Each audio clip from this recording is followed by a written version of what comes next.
महिला सुरक्षा सबसे इम्पोर्टेंट होती है। मेरा विजन साफ है, एक साफ, शिक्षित, सुरक्षित और आत्मनिर्भर बनेड़ा खास मुझे बनाना है। तो सबसे पहले मेरा फोकस ये गया कि नहीं, गांव के जितने भी एंट्री और एग्जिट गेट हैं हमें वहाँ पर सीसीटीवी कैमरे लगाने हैं ताकि वहाँ पर सारी गतिविधियों को हम देख सकें। गाँव में सिर्फ सड़कें और लाइटें लगाना विकास नहीं है।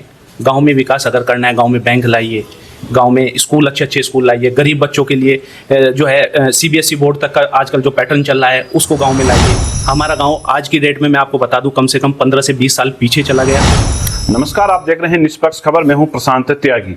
गांव की सरकार का यह आज हमारा दूसरा एपिसोड है और हम आज आपको ऐसे एक युवा जो संभावित प्रत्याशी हैं भनेड़ा ग्राम पंचायत, जिसको नागल की काफी बड़ी ग्राम पंचायत कहा जाता है, उसके ही संभावित प्रत्याशी हैं डॉक्टर आमिर राव, जो एक एजुकेटेड और एक रेस्पेक्टेड फैमिली से बिलोंग करते हैं, जिनके भविष्य में बताऊं, मैं फ्यूचर को मैं बताऊं तो एक एजुकेशनल जो परिवार से, एक शैक्षिक परिवार से जुड़े हैं। खासकर की मैं बात करूं, ये दुर्भाग्य की बात होगी कि जो भनेड़ा गांव का जो एक शिक्षा का स्तर है वो काफ़ी डाउन है। काफ़ी प्रधान आए, काफ़ी प्रधान गए, और क्या योजना इनकी गांव के अंदर रहने वाली है, क्या इनके पास विजन है। 2027-26 का पंचायत चुनाव ये लड़ने जा रहे हैं और युवा प्रत्याशी हैं, डॉक्टर हैं, सामाजिक क्षेत्र से जुड़े व्यक्ति हैं। अगर मैं इनकी बात करूं तो हम इनसे ही आज बात करने जा रहे हैं कि क्या इनका विजन है। अगर एक गांव के प्रधान बनते हैं तो क्या इनके पास मुख्यतः बिंदु रहेंगे, योजनाएं रहेंगी। डॉक्टर साहब, आपका पहले तो निष्पक्ष खबर पर बहुत बहुत स्वागत। नमस्कार प्रशांत जी, बहुत बहुत धन्यवाद आपका। क्या आप पहले तो अपने बारे में थोड़ा जीवन परिचय दे दीजिए, क्योंकि आप जब प्रत्याशी का एक बायोग्राफी, एक डेमोग्राफी, एक बायोग्राफी बहुत इंपॉर्टेंट होती है जब आप चुनाव लड़ने जाते हैं जमीनी हकीकत पर।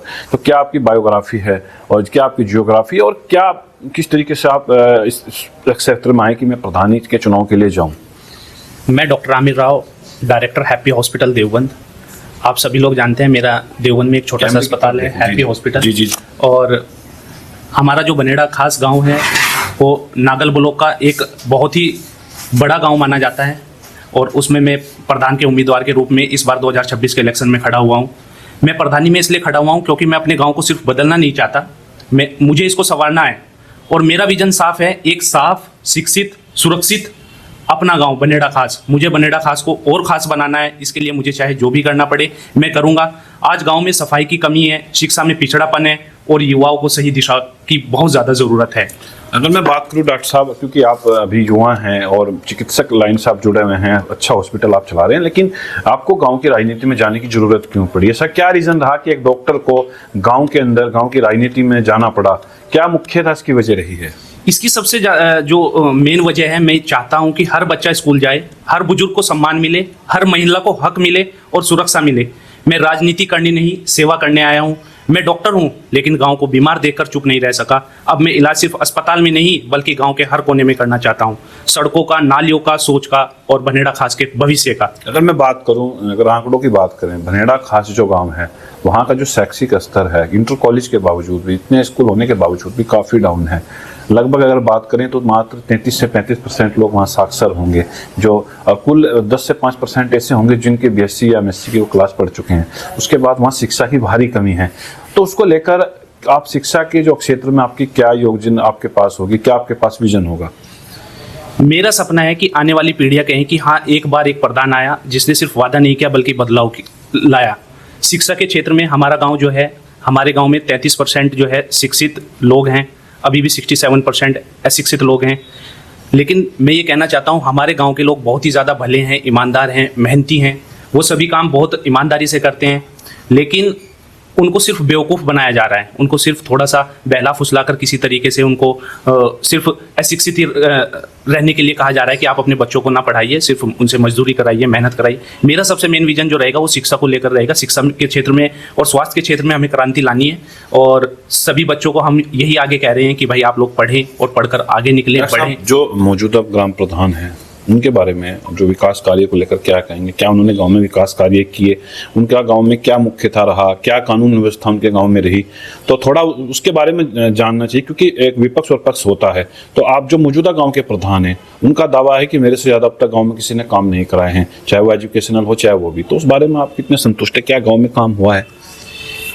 आप सभी लोग जानते हैं कि मैं शहर में रहता हूँ।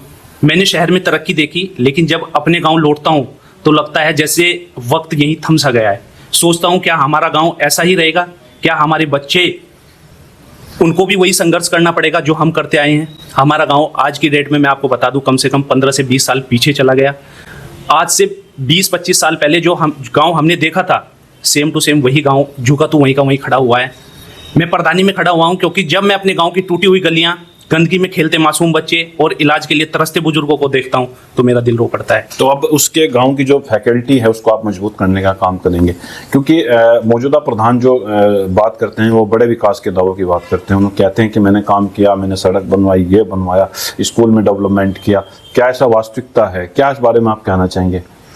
मैं सिर्फ यही कहना चाहूँगा, आप एक बार गांव में जाकर घूमिए, देखिए गांव में हमारा कितना विकास हुआ। मैं आपको बता देता हूँ, क्योंकि मैं इसलिए खड़ा हुआ हूँ एक बेटा बनकर नहीं, एक भाई बनकर, एक सेवा बनकर। मेरा सपना है बनेड़ा खास उस लायक बने जैसे इसका नाम है खास। ये देखिए आपके जो गांव का टोटल वर्क्स 70,55,000 रुपये का ये दिखा रहा है अमाउंट, जिसकी डिटेल पर अगर आप जाएंगे तो एक्टिविटीज़ में दिखा रखा है मेंटेनेंस कम्युनिटी सिस्टम।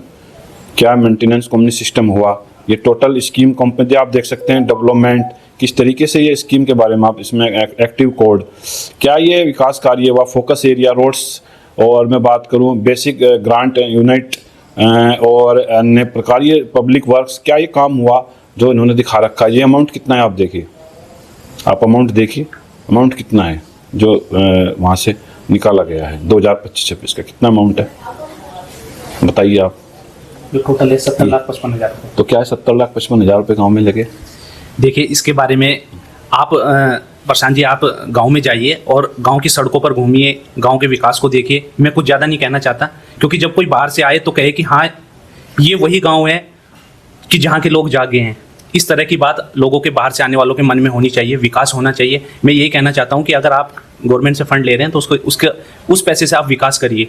विकास करने के बाद आप वहाँ की शिक्षा पर, वहाँ के स्वास्थ्य पर, वहाँ के गरीब लोगों पर काम करते रहिए और गांव को चमकाने के लिए, गांव को जगमगाने के लिए, उसके लिए अच्छे काम करिए। मैं यही कहना चाहता हूं कि आप मिलजुल कर। आपके जो इसमें एक दे रखा है मेंटेनेंस अपग्रेडेशन ग्राम पंचायत भवन, 4 लाख रुपए का इसमें जो टोटल कॉस्ट दिखा रखा है मेंटेनेंस ऑफ कम्युनिटीज, क्या ग्राम पंचायत का सुधार हुआ?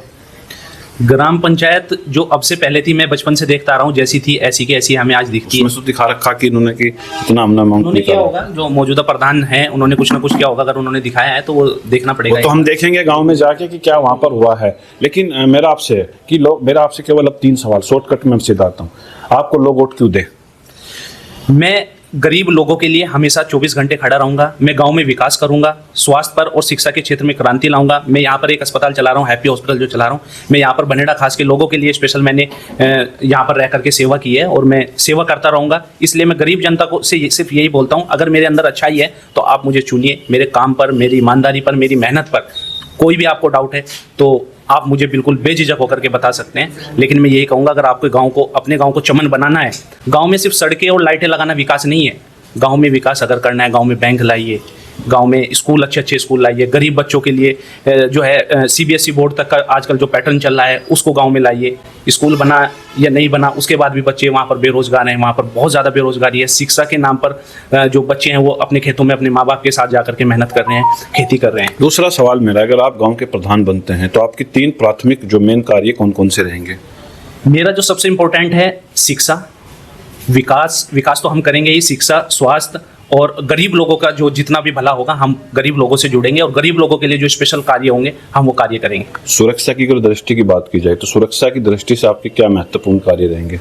महिला सुरक्षा सबसे इम्पोर्टेंट होती है। मेरा विजन साफ है, एक साफ, शिक्षित, सुरक्षित और आत्मनिर्भर बनेड़ा खास मुझे बनाना है। बनेड़ा खास को और खास साफ, शिक्षित और आत्मनिर्भर, सुरक्षित। आप बनेड़ा गाँव को एक ये नारा आपने दिया है, साफ, सुरक्षित, आत्मनिर्भर। और जो बनेड़ा गांव आप बनाने जा रहे हैं तो स्वास्थ्य भी, शिक्षित भी, सुरक्षा भी। CCTV कैमरे क्या आप गांव में लगाएंगे? बिल्कुल, मेरा मेन फोकस यही है कि गांव के अगर अंदर भी हम कैमरे नहीं 1% लगा पाते हैं तो गांव के जो मेन एग्जिट और एंट्री वाले गेट हैं हम वहां चौराहों पर CCTV कैमरे लगाएंगे। क्योंकि अभी अब से 1 हफ्ता पहले की बात है, 2-3 दिन पहले की बात है, हमारे परिवार से एक बुजुर्ग जो है निकल गए थे और वो सुबह निकले 10 बजे, शाम तक जब घर नहीं लौटे तो हमें CCTV कैमरों का अभाव हुआ। हमने गांव में जाकर उनको ढूंढा तो सबसे पहले मेरा फोकस यही गया कि नहीं, गांव के जितने भी एंट्री और एग्जिट गेट हैं हमें वहाँ पर CCTV कैमरे लगाने हैं ताकि वहाँ पर सारी गतिविधियों को हम देख सकें। एक आखिरी मेरा आपसे सवाल है, घर गांव के अंदर एक विधवा महिलाएं बहुत होती हैं जिनके परिवार के पास कुछ नहीं होता है। ऐसे परिवारों के लिए आप कौन सा कोर्स बनाएंगे जो अपनी ओर से आर्थिक सहायता या उनको खाने की व्यवस्था, राशन की व्यवस्था मिलती रहे? विधवा पेंशन जो है गवर्नमेंट देती है विधवा को, लेकिन विधवा के लिए हम स्पेशल उनके बच्चों की पढ़ाई के लिए, एजुकेशन के लिए उनको हम हेल्थ कार्ड, अपने हॉस्पिटल का एक हेल्थ कार्ड जो होता है उसके लिए हम उनको उनकी पूरी फैमिली के लिए प्रदान करेंगे। और जितना भी उसमें इलाज होगा हम विधवा के लिए, जो विधवा फैमिली है उनके लिए बिल्कुल फ्री ऑफ कॉस्ट करेंगे, चाहे वो किसी भी तरह का हो। शिक्षा, हमारे 2-3 स्कूल भी चल रहे हैं ऑलरेडी, आप जानते हैं प्रशांत भाई, तो उसमें भी शिक्षा के क्षेत्र में अभी हम एक अपने वहीं गांव के अंदर एक कंप्यूटर लैब बनाने जा रहे हैं, जिसमें बच्चों को जो है बहुत ही कम चार्ज पर कंप्यूटर, आज तक कंप्यूटर लैब किसी ने नहीं बनाई गाँव में, सोचा भी नहीं है बनाने की तो दूर बहुत